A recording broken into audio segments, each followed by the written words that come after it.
कहते हैं कि दो नावों में पैर रखकर चलना असंभव है, नामुमकिन है।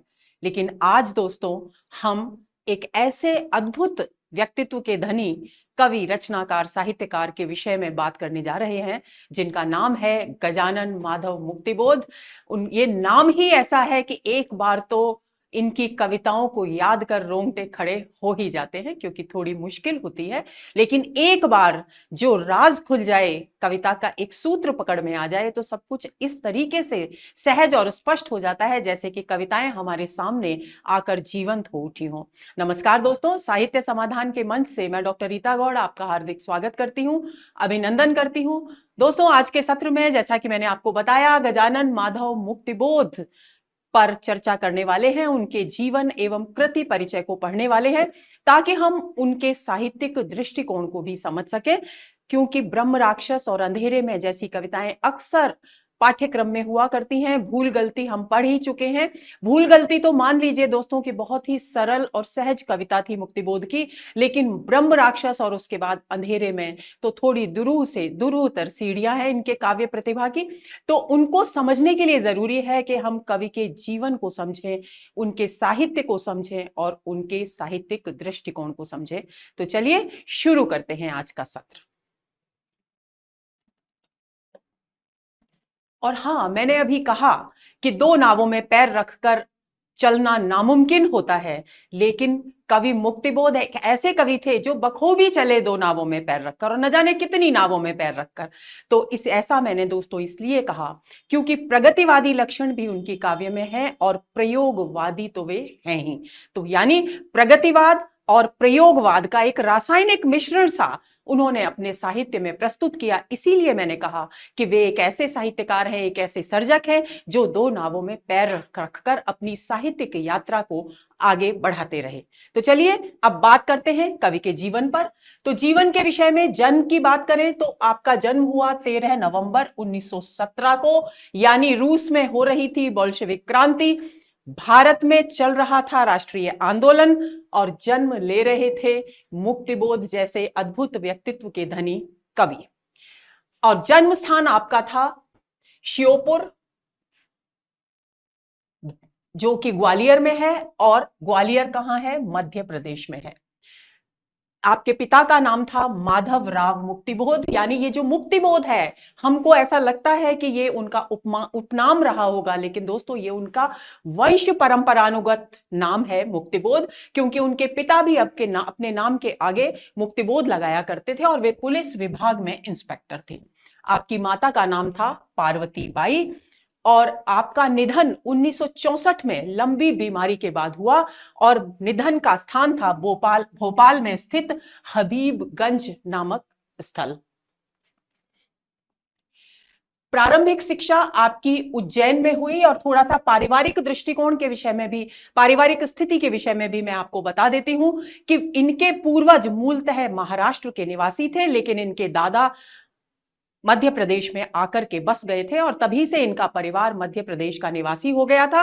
तो ऐसी स्थिति में जब वे मध्य प्रदेश में ही उनकी परवरिश हुई, वे पल बढ़कर बड़े हुए, तो उनकी प्रारंभिक शिक्षा के लिए जो स्थान चुना गया उनके पिता के द्वारा वो उज्जैन था। और उनका परिवार एक बहुत ही संपन्न परिवार था, और उन्हें अपने परिवार में बाबू साहब कह करके पुकारा जाता था, क्योंकि उनके परिवार में बहुत सारे सेवक भी थे। लेकिन विडंबना देखिए कि जो कवि इतने संपन्न समृद्ध वातावरण में, इतने सम्मानजनक वातावरण में पलकर बड़ा हुआ, उसे अपने युवा काल में आकर बहुत सारे अनेक स्तरों पर आर्थिक संघर्ष के दौर से गुजरना पड़ा, आलोचनाओं से संघर्ष करना पड़ा, क्योंकि ये भी एक ऐसे ही साहित्यकार थे जिनकी बहुत आलोचनाएं साहित्य जगत में हुई, क्योंकि उनका काव्य अपनी परंपरा से, लीक से थोड़ा हटकर था।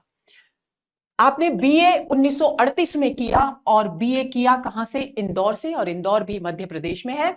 एमए आपने हिंदी में किया 1954 में, यानी काफी देर से आपने एमए किया, अपना पीजी पाठ्यक्रम पूरा किया, और विश्वविद्यालय का नाम था नागपुर विश्वविद्यालय, यानी महाराष्ट्र। अब बात आती है कृति परिचय की। कृतियों में बात करें तो बहुत सारी कृतियां, उन्होंने निबंध भी लिखे, उन्होंने आलोचनात्मक कृतियां भी लिखी, उन्होंने अपने चिंतन को, साहित्यिक दृष्टिकोण को अभिव्यक्त करने के लिए भी अनेक उल्लेखनीय रचनाएं सृजित की, रची, और उसके साथ उनकी कविताएं तो हैं ही। तो उनकी सभी कृतियां अपने आप में एक मील का पत्थर है साहित्य, हिंदी साहित्य जगत के लिए। तो उनकी सबसे महत्वपूर्ण जो कृति है कामायनी पुनर्विचार, जिसमें उन्होंने कामायनी को लेकर, जयशंकर प्रसाद की जो कृति है कामायनी, उसको लेकर अपने क्रांतिकारी अद्भुत विचार अभिव्यक्त किए हैं। उन्होंने कामायनी को एक फैंटेसी काव्य के रूप में प्रतिपादित किया है और उसके पक्ष में अपने तर्क भी प्रस्तुत किए हैं, और इस कृति का प्रकाशन हुआ 1952 में। अब उनकी दूसरी काव्य कृति जो बहुत ही महत्वपूर्ण है, ये तो गद्यात्मक रचना है, उनकी कविताओं का जो पहला संकलन है वो है चांद का मुंह टेढ़ा है, 1964 में प्रकाशित हुआ दोस्तों। लेकिन एक और बहुत ही दुर्भाग्यपूर्ण बात है कि उनके जीवन काल में उनका कोई भी काव्य संग्रह प्रकाशित नहीं हुआ। फिर तीसरी उनकी गद्यात्मक कृति है एक साहित्यिक की डायरी, 1965 में प्रकाशित हुई। और एक साहित्यिक की डायरी उनकी दैनंदिनी नहीं है, यानी उनके जीवन की डायरी नहीं है, बल्कि उनकी साहित्यिक यात्रा की डायरी है। उनके चिंतन कणों के विषय में, उनके दृष्टिकोण, साहित्यिक दृष्टिकोण के विषय में इस पुस्तक से बहुत अधिक महत्वपूर्ण जानकारी प्राप्त होती है। अब उनका एक कहानी संग्रह 1966 में प्रकाशित हुआ, जिसका नाम था काठ का सपना। ध्यान रखेंगे, काठ का सपना उनका कहानी संग्रह है।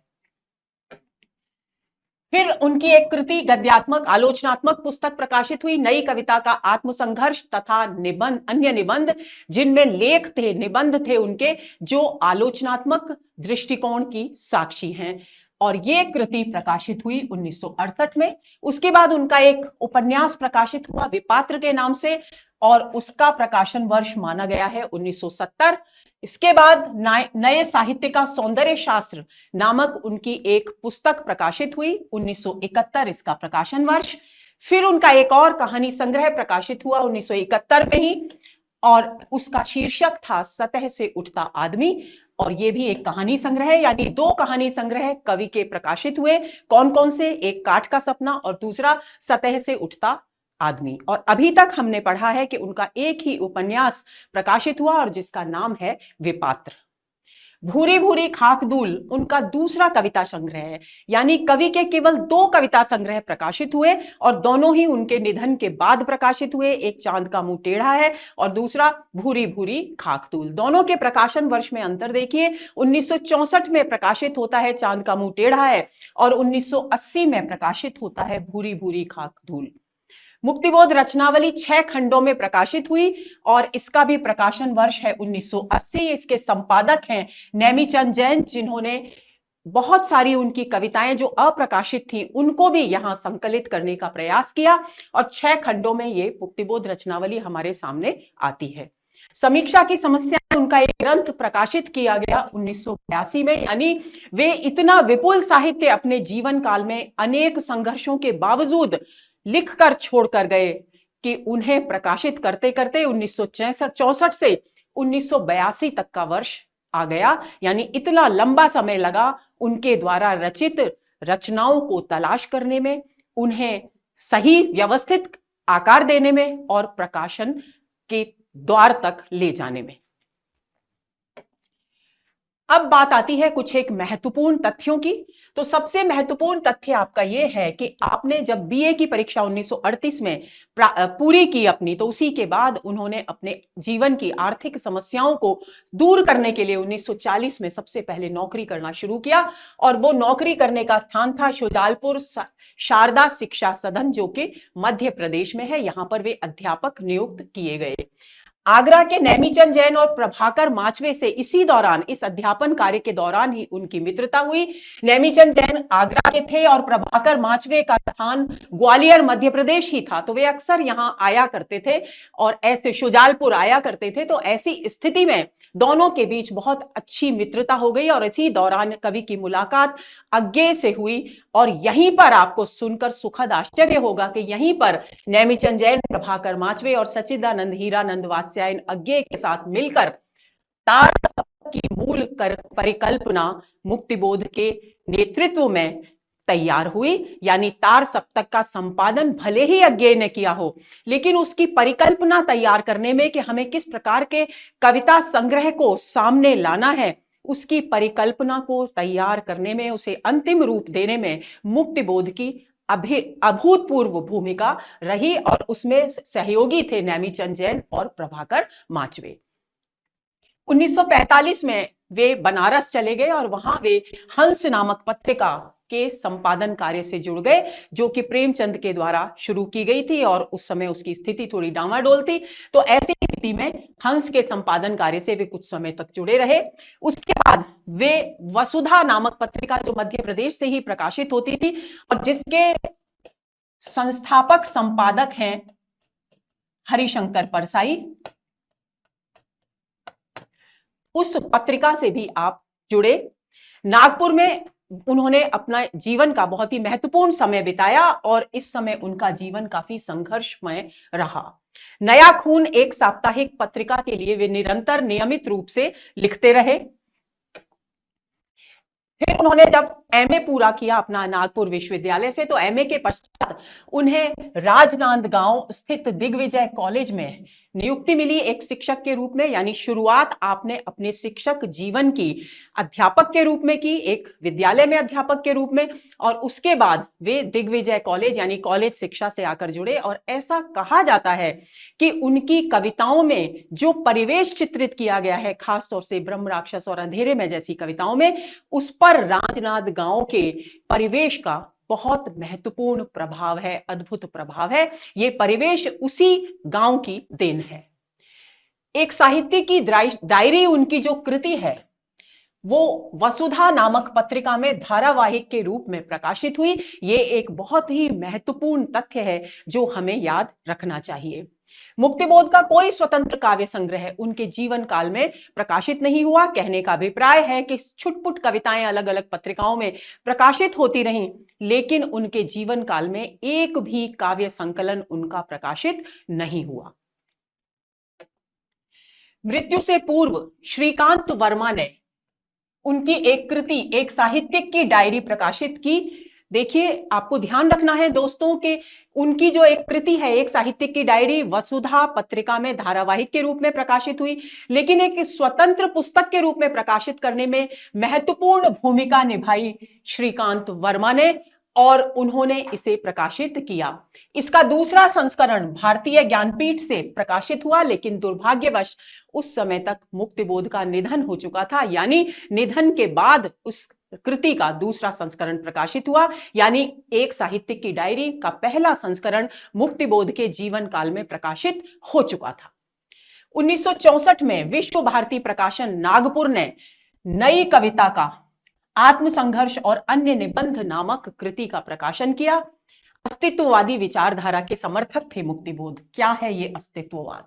अस्तित्ववाद वो एक विचारधारा है जिसमें ये माना जाता है कि मनुष्य का अस्तित्व बहुत अधिक महत्वपूर्ण है।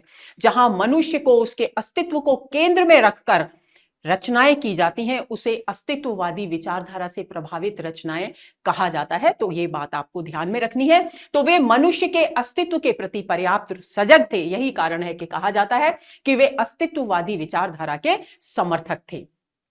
तार सप्तक के पहले कवि हैं, ये बात भी आपको ध्यान में रखनी चाहिए। प्रश्न पूछा जा सकता है कि तार सप्तक के पहले कवि कौन है, तो आपका उत्तर होना चाहिए मुक्तिबोध। कविता में मनुष्य की अस्मिता यानी अस्तित्ववादी दृष्टिकोण की, जिसकी चर्चा मैंने अभी आपसे की, कि मनुष्य की अस्मिता यानी उसका अस्तित्व क्या है, उसके लिए आत्मसंघर्ष यानी अपने आप से, अपनी चेतना से जूझना। आत्मिक स्तर पर हर व्यक्ति संघर्ष करता है, लेकिन कुछ एक व्यक्ति जिनके पास अभिव्यक्ति कौशल होता है, वे अपने संघर्ष को अभिव्यक्त करते हैं, लेकिन कुछ लोग उसे अभिव्यक्त नहीं कर पाते। संघर्ष हर व्यक्ति के व्यक्तित्व का अभिन्न अंग होता है। तो उसी आत्मसंघर्ष और उसके अलावा प्रखर राजनैतिक चेतना की अभिव्यक्ति मुक्तिबोध की कविताओं में मिलती है। यानी मुक्तिबोध की कविताओं की तीन खास विशेषताएं हमारे सामने आती हैं। सबसे पहला, मनुष्य की अस्मिता की खोज, यानी मनुष्य के अस्तित्व की स्थापना, उसके प्रति अपना एक सजग दृष्टिकोण अभिव्यक्त करना। दूसरा, आत्मसंघर्ष, अपने भीतर जो संघर्ष चल रहा है जो द्वंद्व है, कैसा द्वंद्व, वैचारिक द्वंद्व हो सकता है, अच्छे और बुरे का द्वंद्व हो सकता है, बाहरी परिवेश के जो दबाव मनुष्य के व्यक्तित्व पर पड़ते हैं, उनको लेकर जो विचारों के आघात प्रत्याघात मनुष्य के हृदय में होते हैं, जो कुछ बातें हमें पसंद नहीं होती लेकिन हमें स्वीकार करनी पड़ती हैं परिवेश के दबाव के फलस्वरूप, उसके कारण भी बहुत सारा आत्मसंघर्ष व्यक्ति में होता है। उस आत्मसंघर्ष की अभिव्यक्ति मुक्तिबोध की कविताओं की एक अभिन्न विशेषता है, महत्वपूर्ण विशेषता है। उसके अलावा उस समय की क्या राजनीतिक परिस्थितियां चल रही थी, उस राजनीतिक परिस्थितियों पर व्यंग्यात्मक टिप्पणी भी उनकी कविताओं में देखने को मिलती है। और उसका एक नमूना दोस्तों हम भूल गलती कविता के रूप में पढ़ चुके हैं। यानी मुक्तिबोध एक ऐसे साहित्यकार थे जो न केवल मनुष्य की अस्मिता के पक्षधर थे बल्कि आत्मसंघर्ष को अभिव्यक्त करते थे, और उनके अपने निजी आत्मसंघर्ष के माध्यम से वास्तव में उन्होंने मनुष्य के आत्मसंघर्ष को अभिव्यक्ति दी। और तीसरी बात, उनकी कविताओं में प्रखर राजनीतिक चेतना की अभिव्यक्ति हुई है, यानी वे राजनीतिक विषमताओं से आंखें मूंदकर साहित्य सृजन नहीं कर सके। अब बात आती है कि विद्वान उनके साहित्य को, उनके व्यक्तित्व को, उनके साहित्यिक दृष्टिकोण को किस तरीके से देखते हैं। तो सबसे पहला जो मत हम प्रस्तुत करने जा रहे हैं दोस्तों, वो है बच्चन सिंह का। बच्चन सिंह ने मुक्तिबोध की ब्रह्म राक्षस, भूल गलती और दिमागी गुहांधकार, ये 3 कविताओं के नाम है। ब्रह्म राक्षस, भूल गलती और दिमागी गुहांधकार जैसी कविताओं को बुद्धिजीवी वर्ग की ट्रेजेडी कहा है। इसे कंठस्थ कर लेंगे कि किन कविताओं को, निम्नलिखित में से किस कविता को डॉक्टर बच्चन सिंह ने बुद्धिजीवी वर्ग की ट्रेजेडी नहीं कहा है। तो ये 3 कविताओं के नाम आएंगे, या इन तीनों में से एक विकल्प होगा। तो इनमें से किस कविता को बुद्धिजीवी वर्ग की ट्रेजेडी कहा गया है, तो आपको इन तीनों कविताओं के नाम याद होने चाहिए। और किस विद्वान ने कहा है, तो बच्चन सिंह का नाम भी आपको स्मरण होना चाहिए। दूसरा कथन बच्चन सिंह का ही है। मुक्तिबोध आत्ममंथन के कवि हैं, यानी बच्चन सिंह मानते हैं कि मुक्तिबोध का काव्य इस बात की साक्षी है, इस बात की गवाही देता है कि वे आत्ममंथन के कवि हैं। अब क्या होता है यह आत्ममंथन, यानी व्यक्ति जब बाहरी परिवेश की विषमताओं को अपने भीतर आत्मसात करता है, अपने भीतर गहराई से अनुभव करता है, उसके बाद उसके अच्छे और बुरे पक्ष पर जो विचारों का संघर्ष उसके हृदय में होता है, उसे दोस्तों हम कहते हैं आत्ममंथन। यानी वही बात हुई जिस आत्मसंघर्ष की बात हम पहले कर चुके, उसी के लिए बच्चन सिंह ने प्रयुक्त किया है यह शब्द आत्ममंथन। और वे मानते हैं क्योंकि आत्मसंघर्ष, आत्ममंथन मुक्तिबोध की कविताओं में विशेष रूप से देखने को मिलता है, इसलिए डॉक्टर बच्चन सिंह मुक्तिबोध को आत्ममंथन का कवि कहकर पुकारते हैं। इस मंथन में कालकूट भी निकलता है। देखिए, समुद्र मंथन आप सभी जानते हैं, और आप सभी जानते हैं कि उसमें से कालकूट नामक एक विश्व का सबसे जहरीला, सृष्टि का सबसे जहरीला विष जिसे कालकूट कहा जाता है, वो भी निकला था और अमृत भी निकला था। तो उसी बात को ध्यान में रखकर बच्चन सिंह लिखते हैं कि इस मंथन में जब वे आत्ममंथन करते हैं, अपने भीतर विचारों का संघर्ष को झेलते हैं और उससे किसी निष्कर्ष पर पहुंचते हैं, तो उसमें कालकूट भी निकलता है, यानी विषमताएं भी सामने आती हैं, विकृतियां भी सामने आती हैं, और अमृत भी, यानी सद्वृत्तियां भी सामने आती हैं। अच्छे और बुरे दोनों पक्ष सामने आते हैं। आगे वे लिखते हैं, कालकूट वे स्वयं पीते हैं, यानी जो विष निकलता है आत्ममंथन से, उसे कवि स्वयं अपने भीतर आत्मसात कर लेते हैं। लेकिन अमृत का क्या करते हैं, अमृत दूसरों को बांटते हैं। और यही दोस्तों एक साहित्यकार, एक सच्चे साहित्यकार की विशेषता है कि जो कुछ भी वो अच्छा ग्रहण करे समाज से, परिवेश से, अपने स्वयं की चेतना से, उसे दूसरों में वितरित करे, क्योंकि वही उसके व्यक्तित्व की उदारता है, वही उसके व्यक्तित्व का विकास है। इस मंथन में उनका आत्मालोचन, अब ये जो मंथन है जिसके कारण वे अच्छा सब कुछ, अमृत सब कुछ वितरित करते हैं और कालकूट स्वयं ग्रहण करते हैं, उस मंथन में उनकी क्या प्रक्रिया चलती है उसके बारे में बच्चन सिंह कहते हैं कि उनका आत्मालोचन, सभ्यता समीक्षा, आधुनिक बोध, रचना प्रक्रिया, मानवीय अभिप्राय और क्रांतिकारी परिवर्तन आदि सभी कुछ सम्मिलित है। यानी जब वे आत्ममंथन करते हैं तो सबसे पहले आत्ममंथन की पहली सीढ़ी क्या है, आत्मालोचन। आत्म प्लस आलोचन या आत्मा प्लस, यानी आत्मालोचन का अर्थ हुआ कि व्यक्ति का स्वयं अपने आप को देखना और अपने भीतर उसके पक्ष और विपक्ष पर विचार करना, ये आत्मालोचन है।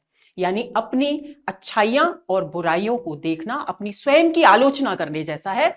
सभ्यता समीक्षा, अपनी आलोचना के बाद जो कुछ भी समाज में सभ्यता के नाम पर दिखाई दे रहा है उसकी समीक्षा करना, यानी भीतर से बाहर की यात्रा मुक्तिबोध करते हैं। तो पहले वे अपने अंदर झांकते हैं, उसके बाद वे बाहर के परिवेश में झांकते हैं और जो कुछ भी सभ्यता में हो रहा है उसकी समीक्षा करते हैं। दोस्तों, इन बिंदुओं को बहुत ध्यान से समझेंगे क्योंकि आगे कविताएं ब्रह्म राक्षस और अंधेरे में समझने के लिए इन बिंदुओं की बहुत ज्यादा जरूरत पड़ेगी। फिर तीसरा आता है आधुनिक बोध, यानी जब वे समीक्षा करते हैं सभ्यता की तो वे प्रत्येक पहलू को, अपने वातावरण के, अपने परिवेश के प्रत्येक पहलू को कैसे देखते हैं? आधुनिक दृष्टिकोण से देखते हैं। क्या होता है आधुनिक दृष्टिकोण से देखना? आधुनिक दृष्टिकोण का अर्थ है जब हम किसी भी चीज को आंखें बंद कर स्वीकार नहीं करते, उसे तर्क की कसौटी पर कसते हैं, तो दृष्टिकोण हमारा आधुनिक होता है। यानी वे किसी भी वस्तु को, किसी भी चीज को देखते हैं तो उसे सहज रूप से आंखें बंद कर स्वीकार नहीं करते, बल्कि उसे तर्क की कसौटी पर कस के स्वीकार करते हैं। रचना प्रक्रिया और इस सब में उनकी जो साहित्य सृजन की प्रक्रिया भी उजागर होती है। और एक और बात उजागर होती है कि मुक्तिबोध मानवीय सरोकारों के कवि हैं। क्यों? क्योंकि वे अस्तित्ववादी हैं। उनकी दृष्टि में मनुष्य की अस्मिता सबसे अधिक महत्वपूर्ण है। इसलिए उनकी कविताएं इस बात का प्रमाण है कि वे जो कुछ भी लिखते हैं उसके मूल में, उसके केंद्र में मानवीय अभिप्राय, मानवीय सरोकार यानी मनुष्य के हित केंद्र में होते हैं। क्रांतिकारी परिवर्तन, और जब वो देखते हैं कि परिवेश में विषमताएं बहुत अधिक बढ़ रही हैं तो उस स्थिति में वो कल्पना करते हैं क्रांतिकारी परिवर्तनों की, और वो भी उनके उस प्रक्रिया में, उस मंथन की प्रक्रिया में सहज रूप से हमारे सामने अभिव्यक्त होता है। ये वो महत्वपूर्ण बिंदु हैं जो मुक्तिबोध के काव्य की, उनके साहित्य की प्रमुख प्रवृत्तियों को उजागर करते हैं। बहुत बारीकी से डॉक्टर बच्चन सिंह ने इतनी कम शब्दों में उनकी काव्य को, उनके काव्य के पक्ष को अच्छी तरह से रख दिया है। अगला एक और बिंदु आता है मुक्तिबोध की कविता प्रयोगवाद और प्रगतिवाद रासायनिक मिश्रण है, जिसकी चर्चा मैंने शुरुआत में ही की थी। यानी प्रयोगवाद और प्रगतिवाद दोनों की विशेषताएं हमें उनके काव्य में देखने को मिलती हैं। अब बात आती है हिंदी साहित्य कोश भाग 2 मुक्तिबोध के विषय में क्या कहता है। वहां लिखा गया है मुक्तिबोध की कविता अकेले मुक्तिबोध की कविता नहीं है। देखिए, जिन मानवीय अभिप्रायों, मानवीय सरोकारों की बात बच्चन सिंह ने कही, वही बात यहां साहित्य कोश कह रहा है। वे कह रहा है कि ये जो कविताएं हैं, इनमें जो संघर्ष है, इनमें जो चिंतन है, आत्ममंथन है, वो अकेले कवि का आत्ममंथन, कवि का आत्मसंघर्ष नहीं है, बल्कि संपूर्ण मनुष्य का आत्मसंघर्ष है। कैसे? क्योंकि ये कविताएं मुक्तिबोध की अकेली कविताएं नहीं है, अकेले उन्हीं की कविताएं नहीं है, उसमें हमारे भारतीय समूह जन की, कहना चाहिए समूह मन की भी कविता शामिल है। यानी वे विचार, वे संघर्ष मुक्तिबोध ने जो अभिव्यक्त किए हैं, वे संपूर्ण मानव जाति का संघर्ष है, उनके मन की अभिव्यक्ति है। नामवर सिंह लिखते हैं मुक्तिबोध की भाषा काव्यात्मक नहीं है, क्योंकि ये जो कथन है दोस्तों, ये उस संदर्भ में है जबकि मुक्तिबोध पर यह आरोप लगाया गया कि उनकी जो कविताओं की भाषा है उसमें काव्यात्मकता नहीं है। उसी बात पर टिप्पणी करते हुए नामवर सिंह लिखते हैं मुक्तिबोध की भाषा काव्यात्मक नहीं है। इस आरोप से उसकी व्यंजकता असिद्ध नहीं हो जाती। कहने का मतलब क्या है? कहने का मतलब है कि भले ही मुक्तिबोध की भाषा, कविताओं की भाषा काव्यात्मक ना हो, उसमें कवितापन ना हो, लेकिन फिर भी उसमें जो व्यंजनात्मकता है वो इतनी अद्भुत है कि सीधा कविता का जो कथ्य है वो पाठक के हृदय तक पहुंच जाता है। इसी बात को यहां अभिव्यक्त किया जा रहा है। और एक कविता की भाषा में आज की तारीख में लयबद्धता, रागबद्धता का होना आवश्यक नहीं है, बल्कि आवश्यक है व्यंजनात्मकता का होना, ताकि अधिक से अधिक प्रभावशाली ढंग से कविता का कथ्य पाठक के हृदय को छू सके, वहां तक पहुंच सके। तो दोस्तों, ये हुआ हमारा आज का सत्र, जिसमें हमने मुक्तिबोध के जीवन के विषय में जाना, उनकी कृतियों के विषय में जाना, उनके जीवन की कुछ एक परिस्थितियों के विषय में जाना और उनके साहित्यिक दृष्टिकोण को समझा। ये साहित्यिक दृष्टिकोण, इसको आप अच्छी तरह से दोहरा लेंगे कई बार, क्योंकि अगले सत्र में हम निश्चित रूप से पढ़ने वाले हैं ब्रह्म राक्षस कविता। और ब्रह्म राक्षस कविता को समझने के लिए जरूरी है मुक्तिबोध के साहित्यिक दृष्टिकोण को समझना।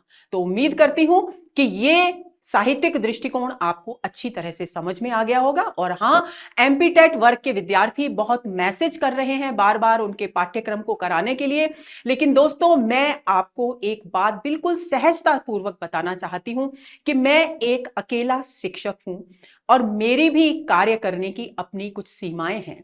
लेकिन मैं नहीं चाहती कि मैं एमपी के विद्यार्थियों को निराश करूं। इसके लिए मैं ये कर रही हूं कि उनके कुछ जो रचनाएं हैं उनके नोट्स मैं तैयार कर रही हूं। तो जिन भी विद्यार्थियों को रुचि हो उन नोट्स को प्राप्त करने में, वे साहित्य समाधान के व्हाट्सएप पर मैसेज कर सकते हैं, उसके विषय में जानकारी दे सकते हैं। और एकदम से बहुत सारे नोट्स उपलब्ध नहीं कराए जा सकेंगे। जैसे जैसे नोट्स तैयार होंगे आप तक समय समय पर ऑन पेमेंट पहुंचाए जाते रहेंगे। और पेमेंट शब्द सुनकर घबराएं बिल्कुल नहीं, क्योंकि इतना मामूली पेमेंट होगा कि शायद मार्केट में चॉकलेट भी उससे महंगी आती होगी। तो इसलिए आप निश्चिंत रहिए, आपके साथ मैं हमेशा हर पल हूं जब तक इस शरीर में सांस है। नमस्कार।